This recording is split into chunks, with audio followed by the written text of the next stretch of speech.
आप देख रहे हैं प्रदेश का भरोसेमंद news channel India news Haryana और साथ मैं हूं आपके कीर्ति कंसल। चलिए शुरुआत करते हैं हरियाणा विशेष की। हरियाणा बीजेपी के नए प्रदेश अध्यक्ष ओपी धनखड़ ने औपचारिक तौर पर अपना कार्यभार संभाल लिया है। नए प्रदेश अध्यक्ष की ताजपोशी के लिए पार्टी के रोहतक कार्यालय में कार्यक्रम का आयोजन किया गया। सूबे के सीएम मनोहर लाल ने प्रदेश बीजेपी कार्यालय पहुंचकर के ओम प्रकाश धनखड़ को प्रदेश अध्यक्ष के रूप में पदभार ग्रहण करवाया। गौरतलब है कि ओपी धनखड़ हरियाणा बीजेपी में 13वें प्रदेश अध्यक्ष बने हैं और इस मौके पर पूर्व प्रदेश अध्यक्ष सुभाष बराला ने भी नए प्रदेश अध्यक्ष का स्वागत किया।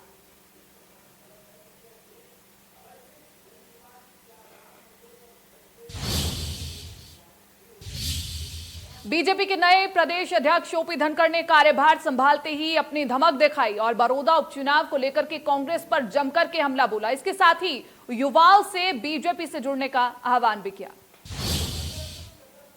युवाओं को खासतौर के आह्वान किया जो राजनीति करना चाहते हैं, स्वच्छ राजनीति करना चाहते हैं और जिनको लगता है कि उनको खुला आसमान मिलेगा, वो भारतीय जनता पार्टी में है। हर वर्ग के लिए है, हर व्यक्ति के लिए है। किसी जाति से आए, किसी समाज से आए, किसी इलाके से आए, गरीबी से गरीब परिवार से आए, अगर उसमें संभावना है तो बीजेपी में उसके लिए संभावना है।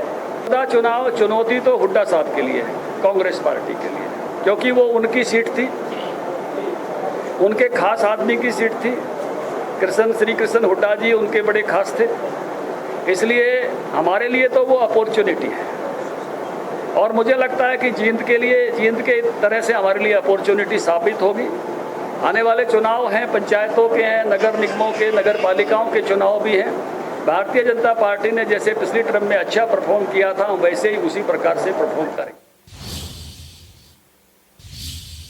वहीं प्रदेश के डिप्टी सीएम दुष्यंत चौटाला ने ओपी धनखड़ को बीजेपी का नया प्रदेश अध्यक्ष बनाने के लिए बधाई दी है और उन्होंने कहा कि ओपी धनखड़ गठबंधन को मजबूती देंगे। इसके साथ ही डिप्टी सीएम ने कहा कि 75% हरियाणा के युवाओं को रोजगार वाला बिल राज्यपाल को भेजा गया है और इसके साथ ही प्रदेश के विकास के लिए 8 जिलों में 83 सड़कों को मंजूरी दे दी गई है। बड़े लंबे समय से इस पे चर्चा चल रही थी कि 75% रिजर्वेशन बिल, उसके साथ 2 बड़ी अमेंडमेंट इंडस्ट्री को स्ट्रेंथन करने के लिए, वो फैक्ट्री एक्ट में अमेंडमेंट और इंडस्ट्रियल एक्ट में अमेंडमेंट, जो प्रदेश के अंदर लास्ट कैबिनेट के अंदर हमने मिलकर मंजूर किया था, कल सरकार द्वारा पारित कर उसको महामहिम के पास सरकार ने भेजा है। और इन अमेंडमेंट्स के साथ साथ जो हमारी इंडस्ट्रियल टाउनशिप्स थी फरीदाबाद की और यमुनानगर की, उसका बेसलाइन सर्वे भी कंप्लीट हुआ है।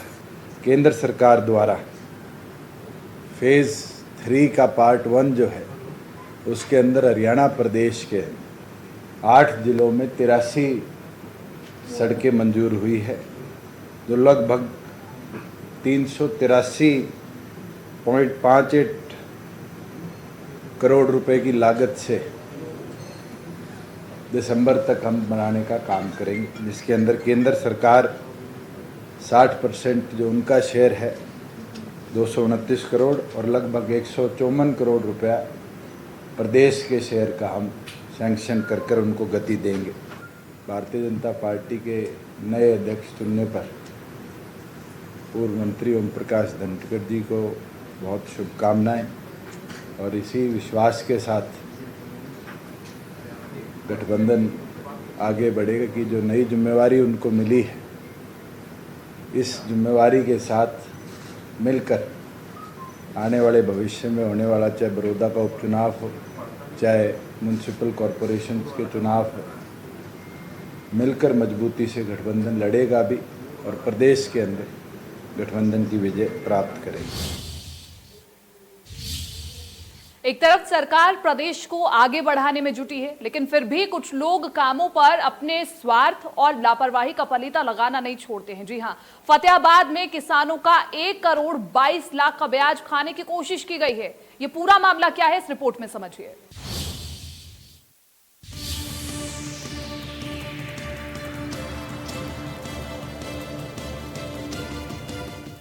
फतेहाबाद में व्यापारियों पर किसानों के हक पर डाका डालने का मामला सामने आया है। जिसकी राशि 1,22,00,000 बताई जा रही है। व्यापारियों को गेहूं खरीद की पेमेंट 72 घंटे के अंदर करनी थी, लेकिन करीब 20 दिन बीत जाने के बाद भी पेमेंट नहीं दी गई है।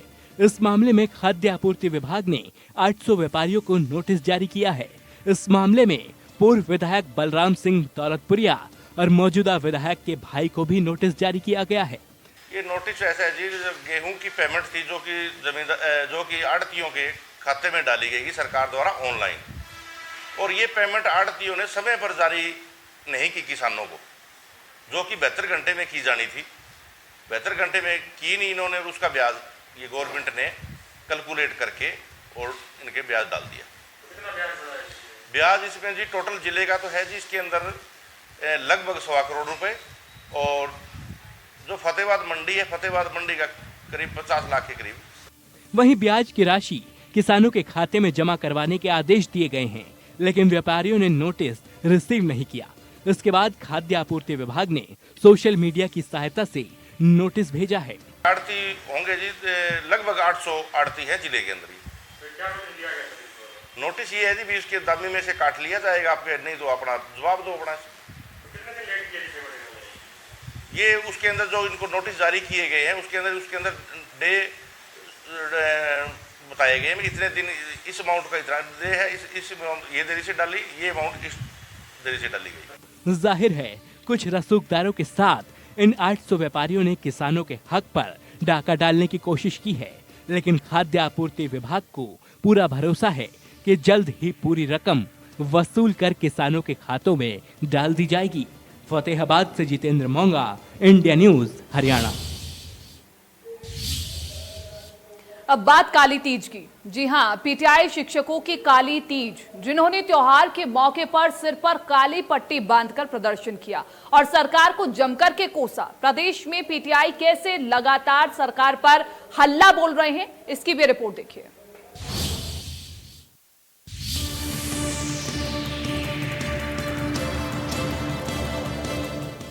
पीटीआई का प्रदर्शन जारी।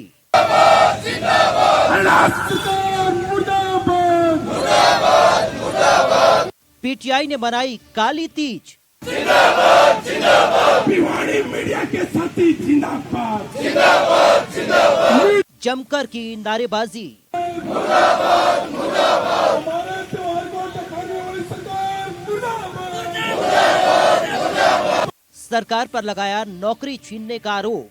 जिंदाबाद जिंदाबाद सरकार मुर्दाबाद मुर्दाबाद मुर्दाबाद। जी हां, पीटीआई शिक्षकों का प्रदर्शन पिछले 39 दिन से जारी है। बर्खास्त पीटीआई अपनी बहाली की मांग कर रही हैं। भिवानी में बर्खास्त पीटीआई अध्यापक तीज के दिन को काला दिन मान रहे हैं। उनका कहना है कि सरकार ने उनके साथ अन्याय किया है और हम बहुत ही पीड़ित हैं। काला दिवस मना रहे आज तीज को, इसलिए सरकार पता नहीं क्या हमसे निर्दोष पीटीआई से क्या कुछ ले रही है। हमें समझ नहीं आ रहा है कौन सी राजनीतिक मुद्दा उठाए हुए है जो हमसे बदला ले रहे हैं। पीटीआई का आरोप है कि सरकार ने उनकी रोजी रोटी छीनी है और वो आगे भी प्रदर्शन जारी रखेंगे। 1983 पीटीआई साथी की सेवाएं सरकार ने बर्खास्त कर दी है। उसके दुख में हम हरियाली तीज का जो भाई और बहन के प्रेम का एक त्यौहार है, इस त्यौहार पे जहां सरकार ने भाइयों के और बहनों का रोजगार छीन के एक दुख का कार्य किया है, इसलिए हम आज हरियाली तीज के त्यौहार को काले दिन के रूप में मना रहे हैं। भिवानी के साथ यमुनानगर में भी तीज को काले दिवस के रूप में मनाया गया। प्रदेश के तमाम हिस्सों से आए प्रदर्शनकारियों ने काला कपड़ा लेकर सरकार के खिलाफ नारेबाजी की। यमुनानगर जिला सचिवालय के सामने क्रमिक अनशन पर बैठे पीटीआई टीचर्स और उनके परिवार मौजूदा सरकार पर लगातार हमला बोल रहे हैं। उनका आरोप है कि वो 39 दिन से धरने पर बैठे हैं, लेकिन सरकार के किसी भी नुमाइंदे ने उनकी सुध नहीं ली। सन 2010 से ये पीटीआई साथी 1983 जो कि रेगुलर भर्ती हुए थे और सरकार ने इनको योग्यता पूरी होने पर भी जिनके की सर्टिफिकेट में कोई कमी नहीं, जिसे हाई कोर्ट सुप्रीम कोर्ट दोनों ने सही माना कि इनकी योग्यता में किसी प्रकार की कमी नहीं है। कमी अगर है तो भर्ती चयन प्रक्रिया के बीच में है, तो उसके लिए दोषी ये एम्प्लॉई नहीं है, ये पीटीआई साथी नहीं है। अध्यापकों का कहना है कि सरकार की तरफ से बेटी बचाओ बेटी पढ़ाओ की बात की जाती है, लेकिन सड़कों पर बैठी बेटियां सरकार को नजर नहीं आ रही। उन्होंने कहा कि जब तक 1983 पीटीआई टीचर्स की सेवाएं बहाल नहीं हो जाती, तब तक सभी त्योहार ऐसे ही काले दिवस के रूप में मनाए जाएंगे। सरकार के ऊपर रोष है एक, जैसे हमारी नौकरी चली गई, आज हमें 2 महीने हो गए बैठे हुए, दूसरा महीना चल रहा है, 39 दिन हो गए हैं लगभग हमें बैठे हुए। तो सरकार के कान में बिल्कुल भी जू नहीं रेंग रही है कि हमारे पास इनकम का सोर्सेज जो था वो सरकार ने छीन लिया है। और जैसे कि हमारे डॉक्यूमेंट्स की 4 बार वेरिफिकेशन हो चुकी है, किसी भी बच्चे का कोई कसूर नहीं है। ये तीज का त्यौहार आज हम जैसे देश भर में हरियाली का त्यौहार होता है, सबसे बड़ा त्यौहार है ये, तो हम इसको रोज के साथ काले पट्टे बांध के इसलिए मना रहे हैं क्योंकि सरकार अंधी और बहरी हो चुकी है। ये निकम्मी सरकार इसको बेटी बचाओ बेटी पढ़ाओ का नारा देती है। मैं सरकार से आपके माध्यम से ये पूछना चाहती हूँ, इस मंच के माध्यम से ये पूछना चाहती हूँ कि सरकार वैसे तो बेटी बचाओ बेटी पढ़ाओ का नारा देती है, क्या सरकार बेटी यहाँ बचा रही है? बेटी यहाँ हम 2 महीने से बैठे हुए मर रहे हैं, क्या ये बेटी पढ़ाओ बेटी बचाओ का नारा है इसका सरकार का? पीटीआई लगातार यही कह रहे हैं कि अगर भर्ती प्रक्रिया में खामी थी तो सजा जिम्मेदार लोगों को मिलनी चाहिए और उन्हें जल्द से जल्द बहाल किया जाना चाहिए। बर्खास्तगी सुप्रीम कोर्ट के आदेश के बाद की गई है। हालांकि सरकार शिक्षकों को आश्वासन तो लगातार दे रही है, लेकिन अभी तक कोई कदम नहीं उठाया गया। Bureau report, India news Haryana. Kaithal में शिक्षा विभाग सवालों के घेरे में है। शिक्षा विभाग रिकॉर्ड रूम से 31 प्राइवेट स्कूलों के महत्वपूर्ण दस्तावेज गुम हो गए हैं, जिसको लेकर के बवाल अब हो रहा है। क्या है ये पूरा मामला, रिपोर्ट में देखिए।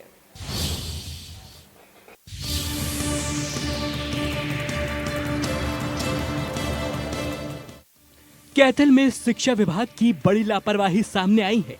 लापरवाही का आरोप प्राइवेट स्कूलों की तरफ से लगाया गया है। इसमें कहा गया है कि जिले के 31 प्राइवेट स्कूलों की मान्यता की फाइल शिक्षा विभाग कैथल के रिकॉर्ड रूम से गुम हो गई। इतनी बड़ी लापरवाही सरकारी विभाग से होना वाकई आश्चर्य की बात है। मैंने कार्यभार संभाला तो संज्ञान में आया कि यहाँ पर एक प्राइवेट स्कूल की मान्यता को लेकर के एक सीएमएनओ आई हुई है। उस संबंध में यहाँ पर रिकॉर्ड चेक करने पर पाया गया कि भाई कुछ 31 स्कूलों की फाइलें डीलिंग के पास नहीं थी और उस कुछ समय के मतलब डिस्पैच रजिस्टर भी उपलब्ध नहीं है उसके पास, जिसकी रिपोर्ट तुरंत प्रभाव से संबंधित थाना को भेज दी गई है कि गुमशुदगी की रिपोर्ट। और साथ में हमने ये पूरा रिकॉर्ड ढूंढ करके जो रिकॉर्ड नहीं मिला उसको ढूंढने के लिए यहाँ पर मतलब डीलिंग्स को ड्यूटी लगाई हुई है। जिला शिक्षा अधिकारी के मुताबिक यह शिकायत सीएम विंडो के जरिए आई है, जिसमें उन्होंने कुछ दस्तावेज मांगे थे, लेकिन शिक्षा विभाग की तरफ से नहीं दिए गए और फाइलें गुम होने का हवाला दे दिया गया। इस मामले में जिले के अलग अलग एरिया के 31 स्कूलों के दस्तावेज गुम होने की शिकायत मिली है। अभी ये शुरुआती दौर है इसकी जांच का कि रिकॉर्ड जो नहीं मिला उसमें इस दौरान जो भी इंचार्ज रहे हैं उनको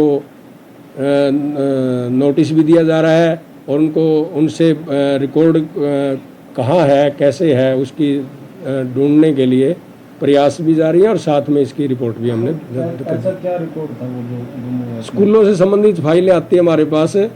जैसे जिस स्कूल को मान्यता दी जाती है, यदि वह मान्यता इस कार्यालय द्वारा दी गई है तो वो उसकी फाइल यहाँ होनी जरूरी होती है।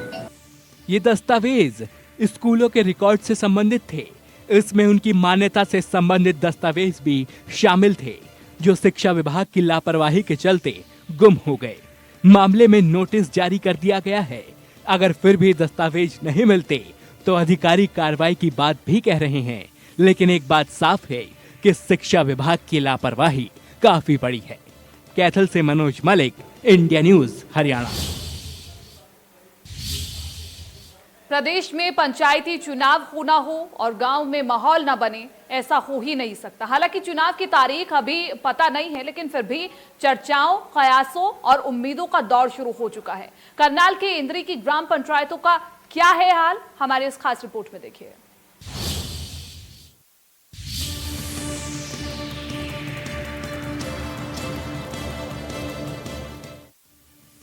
हरियाणा में पंचायत चुनावों को लेकर सरगर्मी तेज हो चुकी है। जी हां, प्रदेश में ग्राम पंचायत, पंचायत समितियों और जिला परिषद के चुनाव होने हैं, जिसको लेकर करनाल के इंद्री में भी उम्मीदवारी के दावे किए जा रहे हैं। तो उम्मीदवार चुनने वालों ने भी रायशुमारी शुरू कर दी है। हालांकि अभी तक केवल पंचायत चुनावों के लिए ही आरक्षित वर्गों की घोषणा की गई है, लेकिन इसके चलते बाकी चुनावों को लेकर भी अटकलों का दौर जारी है। बात इंद्री खंड की करें तो इस वक्त 76 पंचायतें हैं, जो कि पहले 85 थीं। पिछली बार जनवरी 2015 में चुनाव करवाए गए थे, लेकिन कुंजपुरा नया ब्लॉक बनने से कुछ पंचायतें उसमें चली गईं। इस बार 76 पंचायतों में चुनाव होना है, जिनके लगभग 675 पंच हैं। पंचायतों के इलेक्शन है, ये सरकार द्वारा चुनाव कमिश्नर द्वारा कोई भी अभी तक डेट निर्धारित नहीं की गई है। इस बारे प्रशासन द्वारा अपनी तैयारी पूरी कर ली गई है, क्योंकि पंच और सरपंचों का ड्रा निकाला जा चुका है और पंचायत समिति का बकाया है, क्योंकि ये खंड कुंजपुरा मतलब करनाल और इंद्री ब्लॉक की पंचायतों से अलग हुआ है। इसलिए जब भी पंचायत समिति के वार्ड फिक्स हो आ जाएंगे, पंचायत समिति का ड्रा निकाल दिया जाएगा। हालांकि सरकार की तरफ से चुनावों को लेकर कोई सूचना जारी नहीं की गई है, लेकिन प्रशासन चुनावों को लेकर पूरी तरह से तैयार है। पंचायत चुनाव की आहट के बाद से ही इंद्री के निकटवर्ती गांव इंद्रीगढ़ में भी चर्चाएं शुरू हो चुकी हैं। गौरतलब है कि पिछली बार इंद्रीगढ़ में आपसी सहमति से सरपंच का चुनाव हो गया था, जिसके चलते पंचायत को सरकार की ओर से 11 लाख रुपए की अनुदान राशि सर्वसम्मति से दी गई थी। गांव में माहौल पहले से ही बहुत अच्छा है हमारे गांव में। अब तक जब से इलेक्शन हुए हैं, जब से गांव हमने अपनी सौदी संभाली है, तब से ही देखते आ रहे हैं हमारे गांव में बहुत अच्छा व्यवहार रहा। आपस में कोई भी आपस में द्वेष नहीं रखते, एक दूसरे से बड़े प्यार से रहते हैं सारे गाँववासी। और जब से पिछली बार से ये पंचायत बनी है, इन्होंने गांव में खूब विकास कार्य करवाए और हर जगह पे हर मोर्चे पे जाके काम करवाए हैं। वहीं गांव के युवा सरपंच राजेश कंबोज ने बताया कि गांव में पूरी तरह से भाईचारा है और गांव के लोग एक बार फिर से सर्वसम्मति से ही सरपंच को चुनेंगे। हमारे गांव वालों ने हमारी पंचायत को सर्वसम्मति से बनाया था। सारे मेंबर और सरपंच को इसका बहुत अच्छा बेनिफिट मिला हमारे गांव को। उसमें पहले तो सरकार की तरफ से हमको सर्वसम्मति में बढ़ने के लिए 11 लाख रुपए मिले थे, जो विकास कार्यों में खर्च हुए। उसके बाद भी हमें बहुत अच्छा सहयोग मिला सरकार की तरफ से। गांव में बहुत विकास कार्य हुए, जैसे सीवरेज सिस्टम। हमारे गांव में सीएम साहब के एसडीएम अमरिंदर जी आए थे, उन्होंने हमें सीवरेज सिस्टम दिया था, पाइपलाइन दी थी। और गांव में पीने के पानी की व्यवस्था भी बहुत ख़राब थी, कुछ लाइनें भी ख़राब थी जो पहले दबी हुई थी। तो हमारे मंत्री जी की देन है। वहीं दूसरी तरफ गांव वालों का कहना है कि गांव में विकास के पूरे काम किए गए हैं, लेकिन कोरोना महामारी के चलते कुछ काम अधूरे पड़े हैं और उम्मीद है उनको भी जल्द पूरा कर लिया जाएगा। तो हमारे गांव में बहुत अच्छे कार्य हैं। मतलब कर्णदेव मंत्री जी थे, जब उन्होंने बहुत पैसा दिया, मतलब 3 पॉइंट सिस्टम बना, स्टेडियम बना जी, पानी की व्यवस्था पूरी हुई जी, पक्की गलियां बनी, बहुत कार्य हुए जी। जैसे अब सरपंच जी का इलेक्शन है जी, माहौल शांतिपूर्ण है जी, और सरपंच साहब ने बहुत अच्छे कार्य करवाए। तो आगे भी हम यही चाहें जी, भाई गाँव में सर्वसम्मति से सरपंच बनना चाहिए। जाहिर है पंचायत स्तर पर चुनाव होना हो तो इसका शोर बहुत पहले से दिखने लगता है। लोग अपने नए प्रतिनिधि को लेकर आपस में वाद विवाद भी करते हैं, ताकि गांव को एक योग्य जनप्रतिनिधि मिल सके। इंद्री से विजय कंबोज, इंडिया न्यूज हरियाणा। गुरुग्राम में भोंडसी जेल का डिप्टी सुपरिटेंडेंट गिरफ्तार हुआ है। डिप्टी सुपरिटेंडेंट के कमरे से संदिग्ध सामान मिला है। कमरे से 12 सिम कार्ड और चरस बरामद हुई है। डिप्टी सुपरिटेंडेंट पर कैदियों को सिम कार्ड और चरस सप्लाई करने का आरोप है। कई दिनों से धर्मवीर चौटाला के खिलाफ शिकायत मिल रही थी और अब पुलिस की रेड के बाद धर्मवीर चौटाला का पर्दाफाश हुआ है। गुड़गांव पुलिस ने भोंडसी जेल में तैनात डिप्टी सुपरिटेंडेंट धर्मवीर चौटाला को 12 मोबाइल सिम और 250 ग्राम चरस के साथ गिरफ्तार किया है। दरअसल पुलिस को शक था कि धर्मवीर चौटाला कैदियों को नशा और सिम सप्लाई करता है और इसी शक के आधार पर पिछले कई दिनों से पुलिस इस पर नजर बनाए हुए थी। इसी कड़ी से जुड़े हुए एक रवि उर्फ गोल्डी जो कि गुरुग्राम के वजीराबाद में किराए पर रहता था, मूल रूप से लखनऊ का इस युवक का गुरुग्राम पुलिस ने पीछा करना शुरू किया और पीछा करते हुए वीरवार को पुलिस धर्मवीर चौटाला के घर तक पहुंच गई, जहां रवि धर्मवीर चौटाला को 12 सिम और 250 ग्राम चरस देने के लिए पहुंचा था।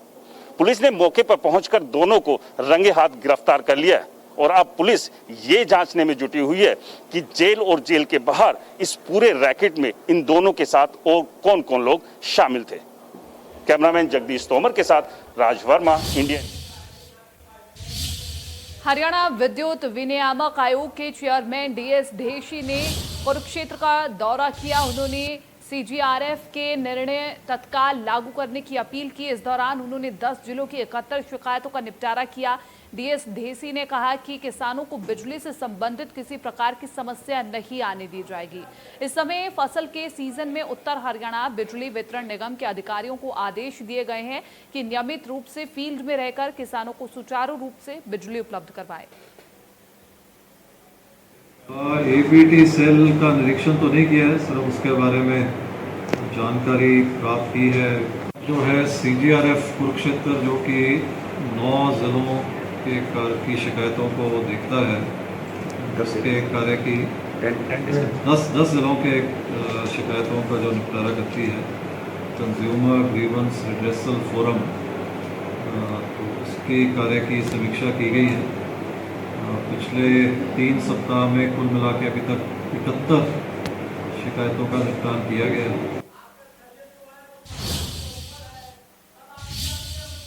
और आज प्रदेश भर में हरियाली तीज का त्योहार मनाया जा रहा है। हरियाली तीज एक ऐसा त्योहार जिसमें महिलाएं झूला झूलती हैं, हरे रंग के वस्त्र पहनती हैं, हरे रंग की चूड़ियां भी पहनती हैं।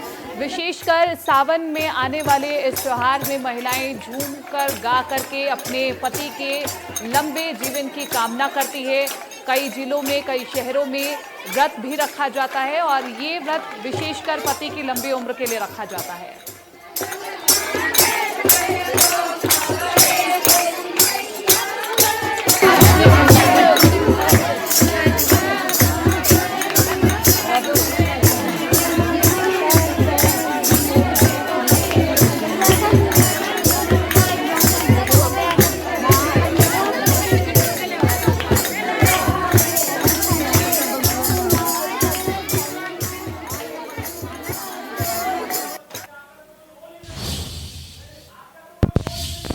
फिलहाल हरियाणा विशेष में इतना ही। मुझे दीजिए इजाजत। नमस्कार।